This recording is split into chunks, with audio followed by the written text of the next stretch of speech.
I'm Tony Lair, and in this video I'll be showing you how to color a figure and pictorial carved deer, forest, and mountain scene with Eco Flo leather dyes and Cova colors.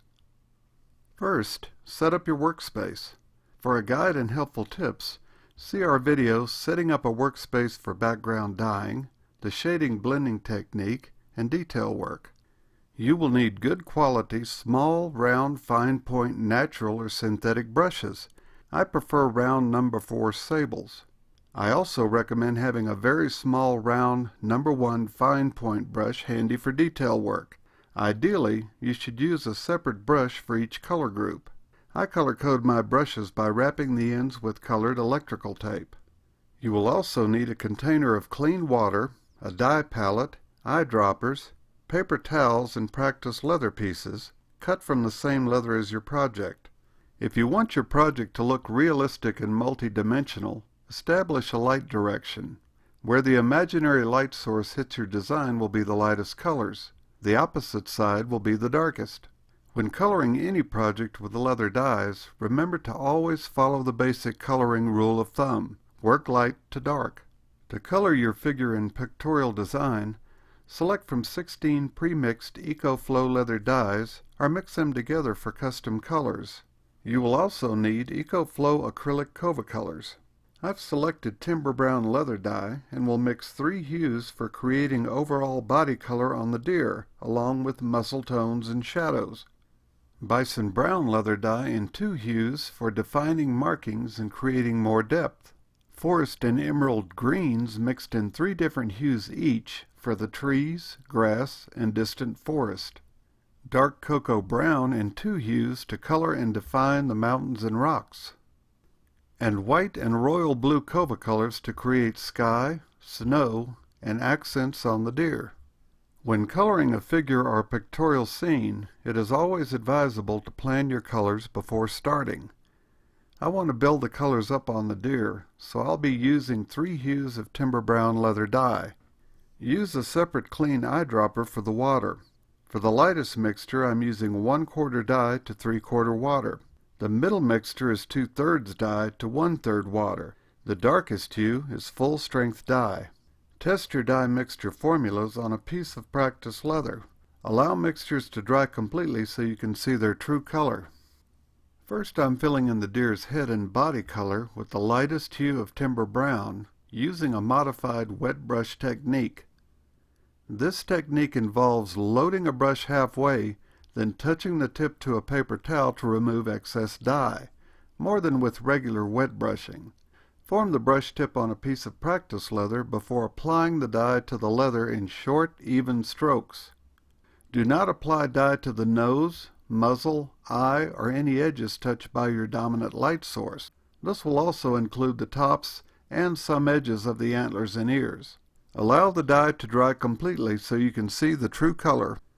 Now I'm applying the middle hue of timber brown over the deer using the dry brush technique. Start by accentuating the muscle tones and shadows on the deer's head, body, and antlers. Turn your project as you work for better control. Allow the dye to dry completely so you can see the middle mixture effect.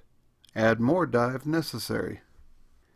Now I'm applying the darkest hue or full-strength timber brown to emphasize the deer's form and shadows using the dry brush technique. Allow the dye to dry completely, then add more dye if necessary. Now I want to add in the deer's markings, shadows, and create more depth. I can do this using 2 hues of bison brown. I'm transferring the dye from the bottle to a dye palette with an eyedropper. For the lightest mixture, I'm using 1/2 dye to 1/2 water. The darkest hue is full strength dye. Test your dye mixture formulas on a piece of practice leather and allow the dye to dry completely so you can see the true difference. I'm using the dry brush technique to apply the lightest hue over the deer, to rough in the markings, define shadows, and create more depth.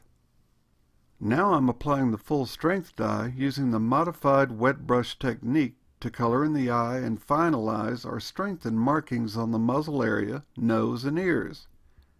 I'm using the number 1 smaller brush for the details. After loading the brush, always remember to touch the tip to a paper towel and practice leather to remove excess dye and avoid uncontrolled dye bleed. Allow the dye to dry completely so you can see the true effect. I want to create a multi-hued green forest, grasses, and tree, so I will be mixing 3 hues each of forest and emerald greens. I'm transferring the dye from the bottle to a dye palette with an eyedropper. Be sure to use separate clean eyedroppers for the 2 green dyes. There should be 3 hues of forest green and 3 hues of emerald green. Remember to use a separate clean eyedropper for the water. For the lightest mixtures, I'm using 1/4 dye to 3/4 water. The middle mixtures are 2/3 dye to 1/3 water. The darkest hues are full-strength dye. It's always best to test your dye mixture formulas on a piece of practice leather before continuing. I'm using the wet brush technique to apply the lightest hues over the foreground tree, forest, and grass. Wash the brush between use of the 2 different green dyes or use separate brushes. Remember your light direction and planned shadows. I'm alternating the forest and emerald greens for variety. Let the dye dry, then add more if necessary.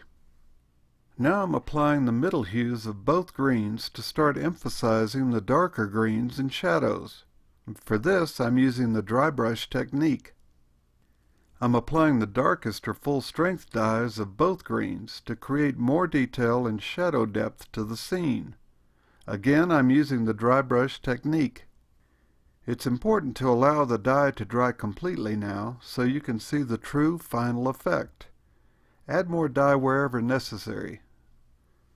To color the mountains and rocks, I'm going to use just 2 hues of dark cocoa brown. For the lightest mixture, I'm using 1/4 dye to 3/4 water. The darkest hue is full-strength dye.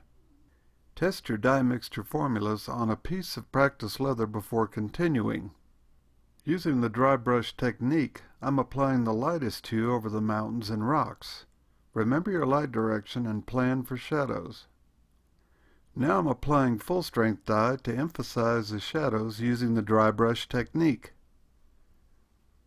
Allow the dye to dry completely so you can see the final effect. Add more dye if necessary. For the sky, I'm going to mix a light blue using white and royal blue Kova colors. Begin by pouring the paint onto a palette. With a brush, put a little blue in the white and mix well. Test the mixture on practice leather. You can't see the true color of acrylic paint until it dries. Add more blue until you reach the color you want. Dampen the sky background area with clean water, but not too much. This will allow the acrylic paint to flow on smoothly. Dip your brush in the water, touch to a paper towel, then dip the brush into the paint. Acrylic paints will dry quickly, so add a touch of water with the brush occasionally to keep the paint liquid. Apply the blue Kova to backgrounded area with overlapping blending strokes. Turn the project for better access to all spaces and edges. You can get varied hues of the light blue by adding more water to the mix, but be aware that too much water will thin the Kova, allowing the leather to show through your paint. Decide if you want this effect or if you want an opaque look. Let the paint dry, reapply where necessary. Add a little watered down white along and above the horizon line for a more realistic look to the sky. This technique takes practice and patience. When working with acrylics, have a bowl of clean water nearby. Last, I'm going to add snow on the mountaintops and accents to the deer. I'm using full-strength white Kova color. Add a little water to the paint to make it liquid. If it's too thick or starts to dry out too soon, it will create clumps of paint on your project. Allow the paint to dry completely, then add more where necessary. I recommend using satin sheen as a final finish. To make the deer's eye look more realistic, add a coat of super sheen to the eyeball with a fine point brush.